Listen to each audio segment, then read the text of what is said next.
If you were to ask me a couple of years ago if I would be on the internet teaching about narcissism, then I would say no.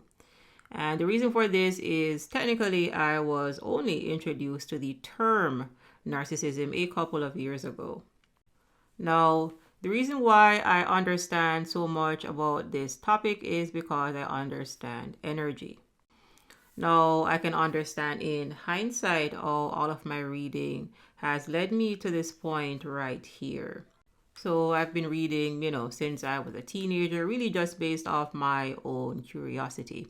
I think oftentimes a lot of us are knowledge seekers, which is why we form communities like this. Now, when I say in the last 8 years, my reading has ramped up where I was reading about a book a day.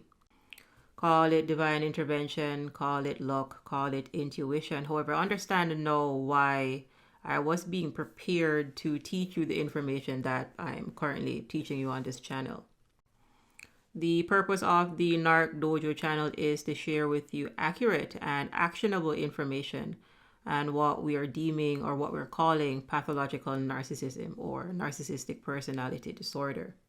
This is because if you only view this from the psychological angle or the clinical view, then you're leaving a lot off the table.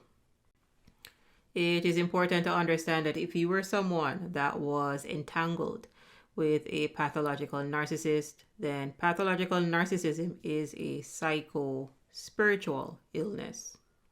Now, we have a really good comment here by Yazra, and I'm going to use this comment for today's lesson. Thank you, Yazra, for your comment, and they write, I am very relieved to know that I am not the only one who has witnessed the black eyes. Did anyone also feel or observe the original soul being vastly asleep? And that the black eyes belonged to another entity. That entity was in charge of the body of the narc. It was a full-on, inhumane, extreme hate, and it was targeted at you with immense focus. Also, that entity does not have more awareness than a human should have. I felt more able and aware. I absorbed all of this information in a split second or two. I wish I hadn't looked away when I saw it. I wish I studied it as long as I could see it. I also remember immediately thinking, this is what I was dealing with all along. Witnessing the eyes was a blessing. It is a gift. I thank this channel for focusing on the black eyes, what we see, and the soul, what we cannot see, and being able to explain what is happening.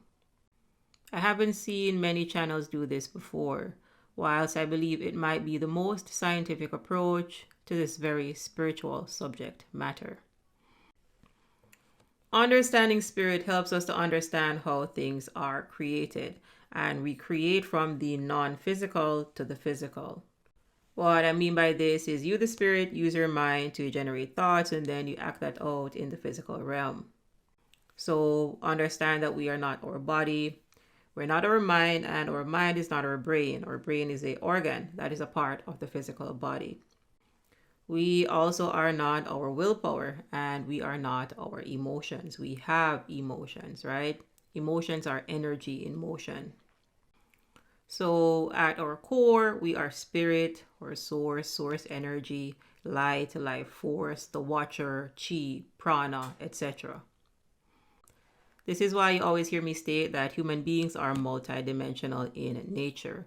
Additionally, it is important to understand that we are mostly not physical. The only physical aspect of us then is the body. So when you go to a funeral, for example, the body will be in the casket, but you really do not have access to the real person anymore. You do not have access to their spirit, at least not in that physical body. This is why we say that the spirit moves on to another dimension. If we take a look at this from the angle of physics, then this is going to be called the law of conservation, which was made popular by Einstein, where the law of conservation states that energy is neither created or destroyed. However, it is transformed. So when John was alive, then John was an embodied spirit. He was a spirit with a body. So the death process, then he becomes a spirit without a body. However, understand that John has always been spirit. And that really is the number one rule for life. It is knowing thyself. And knowing thyself is understanding that you are spirit. Knowing thyself also helps you to discern other spirits. So when you see someone or people walking around, you should not be focusing on body or focusing on their flesh. You should be discerning the spirit that is operating that body. It is important to understand that if you're dealing with a pathological narcissist, then you're dealing with someone that was overpowered or overwritten by an evil spirit. If you are light, then an evil spirit is darkness.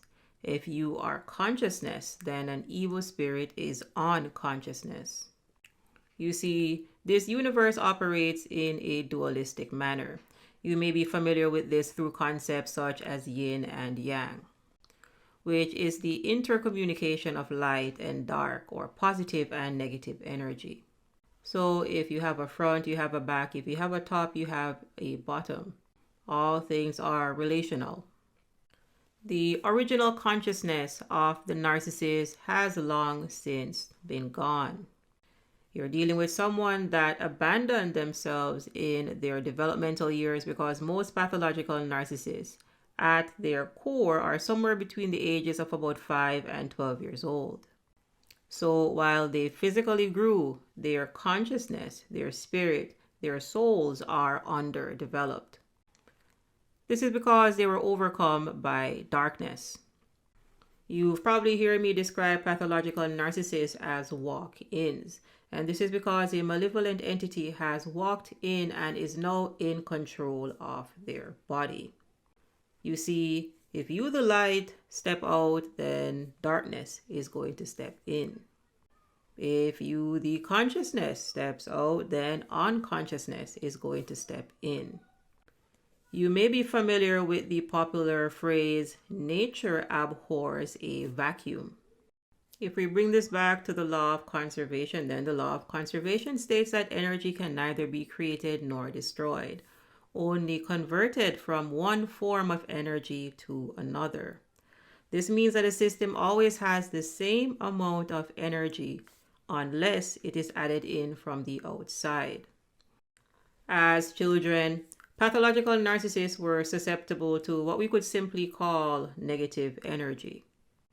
Negative energy normally manifests itself as negative emotions or negative thought forms, negative thoughts in the mind.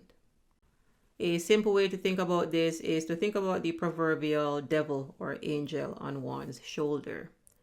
They are, however, listening to their lower nature because their conscience is now seared. This means that when a thought generates in their mind, they identify with the negative ones. You are dealing with someone that is cut off from their source because you really do not have access to the abandoned child self. If you get a glimpse of the abandoned child self, it's only going to be for a couple of seconds. It is more like a flicker of energy. What you're dealing with from day zero are those evil spirits. It is the entity that attached to them in their developmental years. The ego or the mask is there to hide the malevolent entity. Oftentimes, I think about this like Chucky. The face that he puts on is there to mask the evil spirit. So, while he pretends to be a good guy, this is really the furthest from the truth. This is because Chucky is operated by the spirit of a serial killer, an evil spirit. The best way that I can describe the darkness or the black hole energy that is governing pathological narcissists is that it is Vantablack. It is more than black, it is beyond normal darkness. You are dealing with entities from another dimension if you're dealing with pathological narcissists. You're dealing with entities from the underworld. The Vantablack darkness of the entity that is attached to them will send chills up your spine, or it will evoke a visceral gut reaction in you. The mask is there to hide the entity. However, you are dealing with that entity all along. It pretends to be human, but it is not from our world. There are even times when it pretends to be a scared little child, and this is because it wants you to follow it into the Vantablackness. Names like demon, Satan, Lucifer, etc. is there to describe the energy, and it is an intense, palpable, malevolent hate and a destructive force. If you have experienced this, it is an unforgettable experience. Narcissistic abuse is here to awaken you to the gifts that you always had within you. Some of you have the gift of sight. So this is physical sight, also insight, where you'll get messages via dreams. Understand that your empathetic abilities are your spiritual abilities. Your intuition goes much deeper than the physical. These abilities may be described as clairvoyant, claircognizant, precognition, etc. You may be gifted with the ability to see. You also may be gifted with the ability to feel. Some of you may even have the ability to smell. Understanding your abilities will help you to traverse life with much more grace. Because in understanding yourself, it is also understanding others that they may not have the same abilities that you have. This is why you may find it difficult to speak to people that have not been through narcissistic abuse about narcissistic abuse. They simply do not have the awareness. If you have identified your gift, if you have identified your genius within, then use this newfound awareness to develop said gifts. If you are interested in learning more about other worldly beings and other dimensions, then a really good book to add to your arsenal is Of Water and the Spirit by healer, author, and shaman Malidoma Patrice Somés. In chapter 19, Opening the Portal, Malidoma Patrice Somés writes this about being disconnected from one's spirit. It would be unimaginable not to be able to get back. It is like never being able to die, but also never being able to live. To be a ghost, trapped in the crack between worlds, severed from both, with no help from anyone. In closing, understand that pathological narcissists are lost souls. They are dark souls. You're dealing with someone that abandoned themselves. They abandoned their light and they have been overpowered by darkness. This is why you always hear me state that pathological narcissists are people that are rooted in their shame and they're unable to move past their pride. They only have access to negativity. They only have access to a low vibration. And because they're filled with darkness inside and we manifest from the non-physical to the physical, then you will eventually see this darkness outside. The darkness may manifest itself through their eyes because the eyes are the windows to the soul. It may also manifest itself as the entity itself appearing to you in a dream or to you physically. This darkness may also appear as abuse, right? They exist in victim-abuser consciousness. This is why oftentimes you will see when you get into arguments with them that they instigate, they will have that smirk on their face. This is because they are feeding on your energy. They need your attention, your energy, and your validation. However, once you are aware, once you're able to see them for what they are, they will not be able to feed on you. As always, good people, ensure that you're taking care of yourself. Show yourself love, compassion, and kindness that you would give to a friend. As Malidoma Somés states, one person awake is very lonely. A couple of people awake is less so.